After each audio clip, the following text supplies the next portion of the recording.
안에 그 안에 가는 시간을 보니까 내 시스템 당신이 하는 당신이 이미 거기에 문을 담아주신 거야.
Cewai.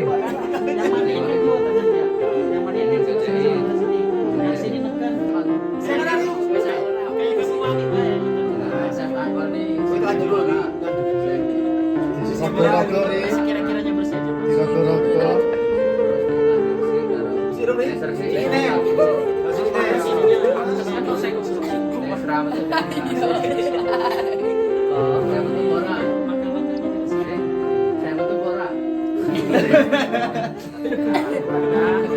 Kalau udah bersih,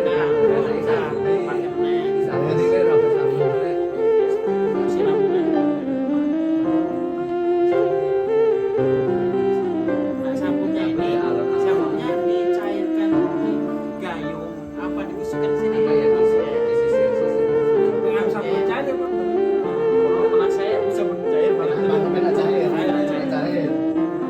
Dicairkan di gayungnya aja. Nggak usah dicerotin di sini, dibusukkan kayak.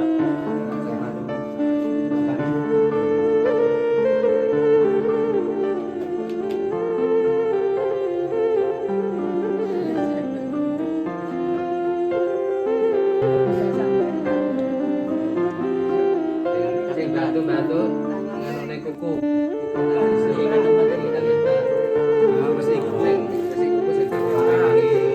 Kita 5 menit saja ke depan berpikir merenungi apa yang saya sampaikan.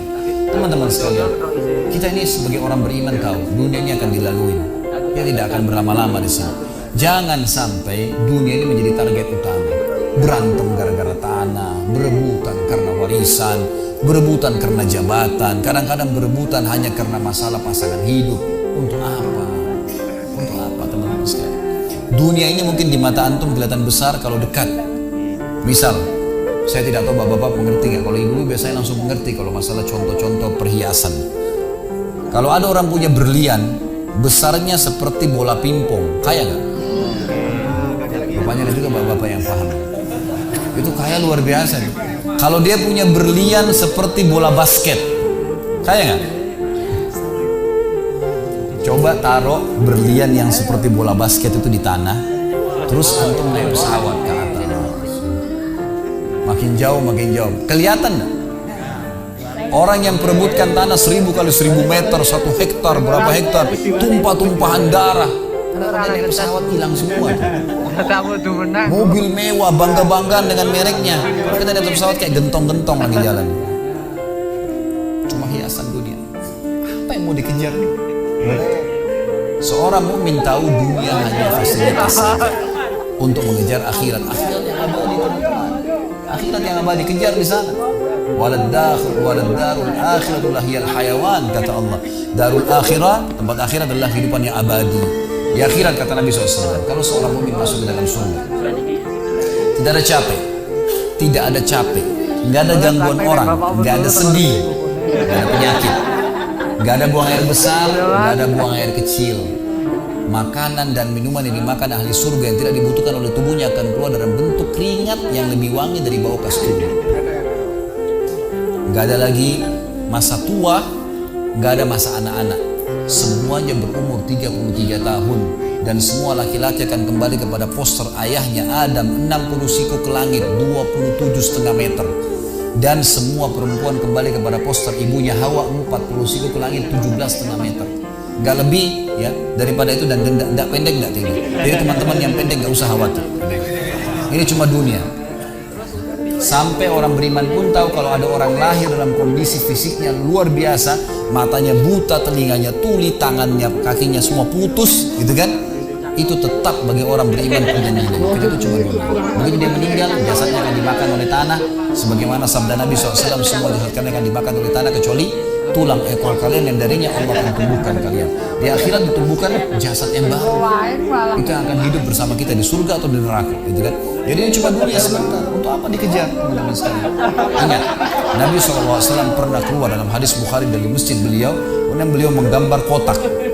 Lalu beliau mengatakan, inilah kotak kehidupan manusia. Seperti meja ini misalnya, inilah kotak kehidupan manusia.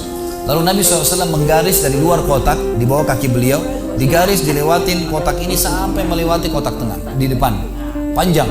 Lalu kata Nabi SAW, ini angan-angan manusia. Ini angan-angannya melampaui kehidupannya. Lebih 500 tahun ke depan, padahal umurnya cuma 60-70. Lalu Nabi SAW menarik dengan tongkatnya dengan keras dari sisi kanan garis kotak, digaris dengan keras sampai terbongkar tanah itu digaris dan memutus garis tengah itu. Lalu beliau mengatakan, dan ini kematian yang akan datang memutus angan-angannya. Di Jakarta kemarin teman-teman sekali, ini bukan nakut-nakutin, tapi di Jakarta kemarin begitu. Ada orang keluar dari mall, kisah nyata, bawa kresek banyak sekali, habis belanja buat keluarganya. Mobilnya Masya Allah mewah luar biasa, super lux, paling mahal. Parkir, begitu melihat tukang parkir, tukang parkirnya sangat senang nih, karena ini orang kaya, pasti kasih tip yang banyak gitu. Naik di mobilnya, di starter mobil, tidak pakai supir kebetulan, dia nyalain, mobil di depan ada, mobil di belakang ada, jadi terhimpit. Tiba-tiba orang ini tuh starter mobilnya diinjak gas dengan sangat keras, mundur ke belakang, nabrak mobil di belakang, hancur total. Tukang parkirnya pun tadi jadi marah, Pak, Papa nggak lihat ngambil marah-marah. Tapi anehnya orang ini gasnya terus kencang, gitu ribut, gitu kan. Maka tukang parkir curiga, dia buka pintu, orang itu sudah meninggal dunia. Teman-teman sekalian, pernah nggak orang ini berpikir dia akan mati pada saat keluar dari mall? Kalau dia tahu dia tidak bakal keluar ke mall tuh. Di depan mata saya pernah ada orang meninggal di rumah sakit ayah saya. Kebetulan di Makassar beliau punya rumah sakit dan itu di pinggir jalan raya. Sore hari subhanallah ada anak muda. Saya pas lagi di teras lantai 2 rumah ayah saya itu kelihatan jalan raya. Jadi kelihatan orang kejadian ini. Ada anak muda lagi pakai motor, waktu itu motor baru dia jalan. Jadi jalurnya 2 jalur gitu kan. Rupanya motor ini motor itu dari arah sana. Kemudian di sini ada mobil pick up yang pelan jalannya gitu. Ada mobil truk pelan jalannya. Di belakang ini rupanya ada mobil truk pelan, di belakang ada mobil pick up. Mobil pick up ini mungkin kena terganggu. Dia bukan ngelewatin dari kiri, dia keluar ke jalur sebelah. Keluar, motor yang tadi lagi kencang dia kayak sangka tabrak, meninggal di tempat. Jatuh tergeletak, motornya dibawa, dicek di rumah sakit ayah saya di klinik, ternyata sudah meninggal dunia. Saya lihat orang itu subhanallah tergeletak. Ada beberapa produk yang dia bawa di motornya. Lalu saya bertanya, saya muhasabah sendiri. Orang ini pernah berpikir nggak ya untuk keluar rumah tadi akan dia tabrakan, dia akan jatuh? Saya yakin tidak. Kalau dia berpikir dia tidak akan keluar dari rumahnya. Tapi begitulah ajal kalau datang teman-teman sekalian. Kalau datang tidak akan terlambat sesaat atau berkurang sesaat. Harus pahamin, gitu kan? Jadi jangan sampai kita berlebihan. Saya tanya teman-teman, Anda jujur jawab. Kalau seandainya Anda ke dokter, lalu kemudian dokter mengatakan, maaf Pak, Bu, umurnya tinggal 2 minggu menurut ilmu medis. Ini ada penyakit parah, tinggal 2 minggu, dokter nggak bisa obatin lagi. Kira-kira orang yang seperti ini sudah divonis sama dokter akan mati 2 minggu lagi. Nggak ada lagi, sudah kankernya, sudah tumor, segala macam di tubuhnya, sudah segala macam penyakit. Nggak bisa lagi hidup orang ini. Kemudian ada orang datang, temannya bilang, itu si Fulan, ceritain kamu. Kira-kira dia masih mau ribut berkelahi? Itu orang tuh mau mengambil hakmu, masih mau mengebut lagi? Sudah semua? Sudah, mau tahu. Ini 2 minggu lagi mati. Semestinya teman-teman tidak usah tunggu vonis dokter. Siapa yang bisa jamin sekarang di masjid ini teman-teman ada dari tembok ini tiba-tiba malaikat maut, saya lihat antum tidak lihat, orang roh saya tinggal dikenang. Khalid Basalamah pernah ceramah, selesai. Dan Anda juga bisa begitu setiap saat. Bagaimana orang bisa tenang nih dalam kemaksiatan kepada Allah sementara setiap saat malaikat maut bisa datang jemput dia dan ada hisab semuanya. Ini bahaya sekali. Baik, saya pernah mengadakan pelatihan teman-teman sekalian di masjid yang besar. Masya Allah mungkin seperti ini malah lebih besar. Lantai 2 juga seperti ini dan penuh. Dan lantai 2 itu ada banyak ibu-ibu akhwatnya. Saya bicara masalah kematian selama 2 jam materi lengkap. Kemudian setelah itu sebelumnya saya bilang sama panitia tolong supaya lebih hidup suasananya, siapkan kebutuhan jenazah, meja, kain kafan, sama menyan-menyannya semua. Kemudian di sebelah masjid buatin liang lahat. Baik Ustaz, dibuatlah. Selesai saya ceramah 2 jam, saya bilang, Bapak Ibu sekalian, saya mau ajak Anda 5 menit coba menjadi jenazah. Ada yang mau? Sempat ada yang angkat tangan depan saya. Kebetulan teman kita ini, saudara kita tukang batu. Adiknya dia kembar anak SMA sering ikut pengajian saya gitu. Dia hadir juga. Dia bilang, saya Ustaz. Baik, silakan. Pak, saya minta tolong satu hal ya. Kalau Bapak naik nanti di atas meja ini, dibungkus dengan kain kafan oleh panitia, tutup mata Anda dan bayangkan Anda sudah mati dan dengarkan apa yang saya ucapkan. Baik Ustaz, baik. Saya juga bilang sama panitia di atas masjid waktu itu, ibu-ibu, silakan kalau ibu mau coba panitia tolong bantu. Saya sudah pandu waktu sebelum pengajian. Ringkasnya adalah dia naik. Subhanallah, begitu dia naik, Bapak Ibu sekalian, orang ini naik di atas meja, begitu tutup matanya dan ditempelin kain kafan di pipinya. Ini kain kafan asli kita beli. Ditempel di pipinya, langsung dia nangis. Nangis dia, terisak-isak. Lalu kemudian panitia taruh tangannya di dadanya, harus dibungkus gitu kan. Lalu saya bilang, Pak, coba renungin sekarang Anda sudah mati dan hirup-hirup di masjid ini ada orang nangis. Kebetulan adiknya dia yang kembar ini murid saya duduk di sebelah kiri kanannya dan membayangkan benar kakaknya meninggal. Mereka betul-betul menangis kan. Ada jemaah-jemaah juga yang lain pada nangis. Saya bilang hirup-hirup di sini yang sedang menangis, ada yang sedang ngobrol. Ini anggap di rumah Anda pada saat Anda meninggal dunia. Dan Anda tidak bisa protes. Gak bisa bilang saya tidak mau, jangan ribut, gak bisa lagi. Panitia pun menaruh tangan kanan di atas tangan kiri, kita nggak bisa protes taruh di dada. Dibungkus dengan kain kafan pun nggak bisa. Baik, Pak, bayangkan semua peluang amal saleh yang semestinya Anda bisa kerjakan, sholat malam, sedekah bakti dengan orang tua, baca Quran, sholat berjamaah, yang Anda sia-siakan dan Anda menyesal kenapa tidak kerjakan sekarang. Dan bayangkan semua peluang dosa yang Anda tidak sia-siakan. Kesempatan zina, berzina, kesempatan dusta-dusta, kesempatan riba-riba, semua dikerjakan. Dan Anda tidak sempat taubat dan Allah akan hukum Anda sekarang. Itu Bapak Ibu sekalian, saya tidak karang-karang dia sampai nangis Bapak ini.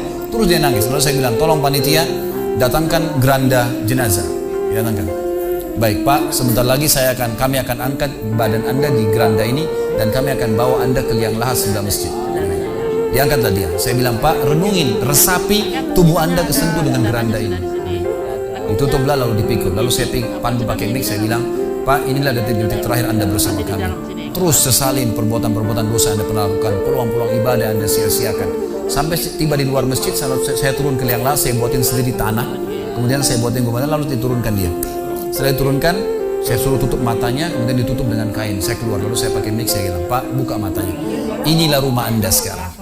Walaupun rumah Anda 1000 kali 1000 meter di dunia, kembali ke 1 kali 2 meter. Ini tempat Anda sekarang. Dan sebentar lagi malaikat akan datang menanyakan kepada Anda pertanyaan-pertanyaan yang Anda sudah tahu. Selesai. Berapa mungkin sekitar hitungan detik. Ini semua proses kurang dari 5 menit teman-teman sekalian. Lalu saya bilang, buka. Dibuka kain tersebut. Lalu saya bilang, teman panitia bantu Bapak ini keluar dia. Waktu dia keluar dari kuburan yang lahat itu teman-teman, sempoyongan kayak orang yang sudah pusing gitu, keluar.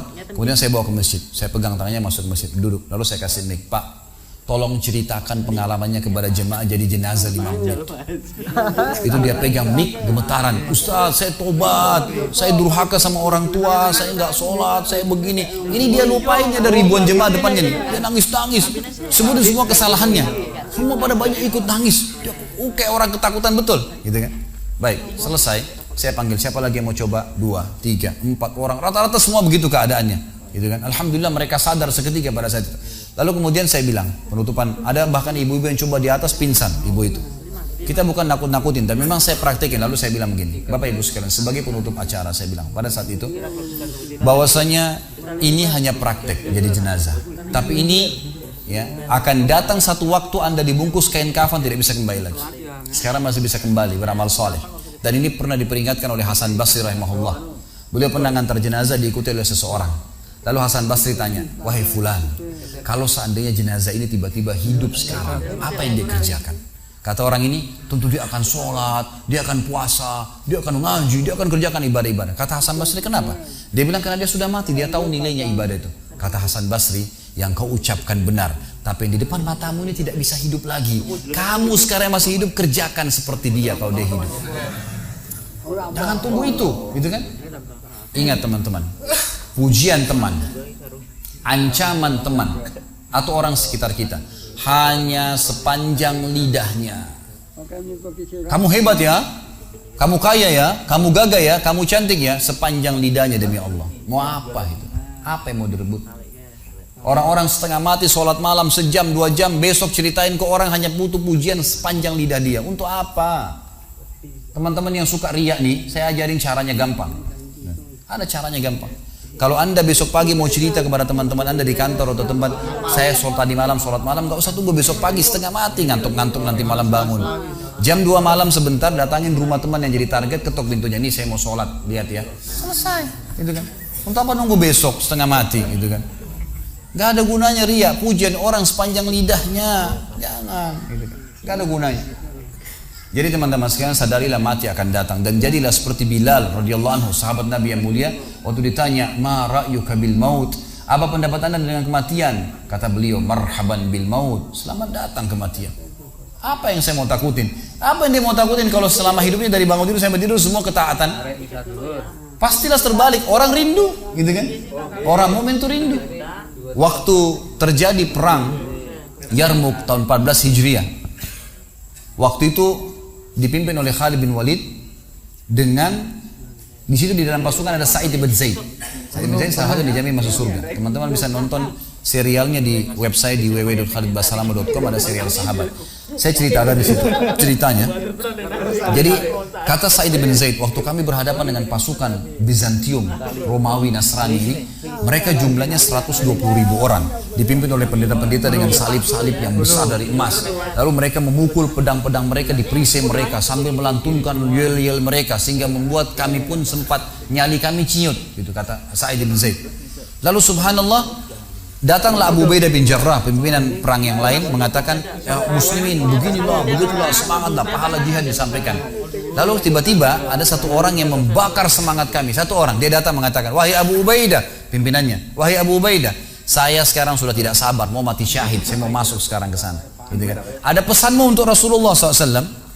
Ada pesan tidak untuk Nabi? Saya sudah tahu saya akan mati nih. Kata Abu Ubaidah, sampaikan salam kami dan kami memperjuangkan agamanya. Orang itu pun masuk ke musuh sendirian, menembus musuh tersebut sampai mati syahid. Kata Sa'id bin Zaid, waktu saya lihat semangatnya orang tersebut dan tahu yakin dengan janji Allah benar, maka saya loncat dari kuda saya lalu saya tunduk, kemudian saya membaca Allahu Akbar, lalu saya menyerang musuh. Semenjak itu rasa takut saya hilang dan akhirnya kami memenangkan peperangan.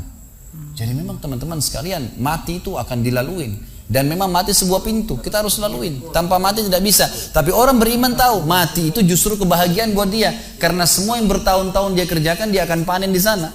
Semua kehidupan abadi ada di sana, maka dia rindu dengan mati. Tidak perlu takut, gitu kan? Toh akan datang. Jadi harusnya difahami masalah-masalah seperti ini. Baik teman-teman sekalian, kita tutup dengan sebuah kisah yang kita rangkumkan insya Allah tentang masalah orang kalau bertakwa kepada Allah.